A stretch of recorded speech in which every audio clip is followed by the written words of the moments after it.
பிறந்தவங்க இருப்பான், நில மாசத்துல பிறந்தவங்க இருப்பான். கொஞ்சம் அவசரப்பட்டவங்க இருக்கத்தானே செய்வாங்க, யாராவது ஒருத்தர். என்ன மாதிரி நில மாசத்துல பிறந்தவங்க அவசரப்படாம பொறுமையா இருப்பான். ஆமா, இவனை மாதிரி ஒரு மாசத்துல பிறந்தவங்க எதுக்கு எடுத்தாலும் அவசரப்படுவான். மேடைக்கு 10 மணிக்கு வரணும்னு வச்சுக்கேன், 12 மணிக்கு வர சொன்னாலும் பொறுமையா உருவான்.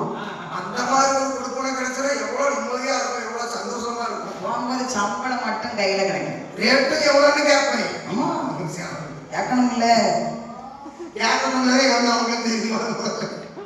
அப்போதே மாயவன் அந்த அமுதத்தை பகிர்ச்சி கொடுக்கும் போது அசுர கூட்டங்கள் பாக்குறாங்க. என்னடா இவ்வளவு நேரமாகி பெண்ணையும் காணவில்லை, அமிர்தம் கிடைக்கவில்லையே, சரி பார்க்கலாம் அப்படின்னு ஒருத்தன் கண்ணை திறந்து மெதுவை எட்டி பார்க்கிறான். பெண்ணை காணவில்லை. தீவார்கள் வரிசை உட்கார்ந்து அமிர்தத்தை சாப்பிட்டு இருக்காங்க. அண்ணே கண்ணை திறடா.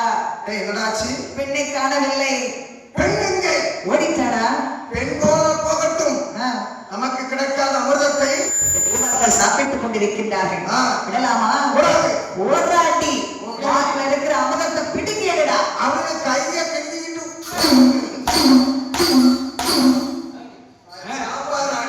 அடிச்ச அடியில தேவாதி தேவான்கள் வலி பொறுக்க முடியாமல் மாயாசரை கண்ணனை நினைத்து அழுது வருகப்படுகின்றார்கள்.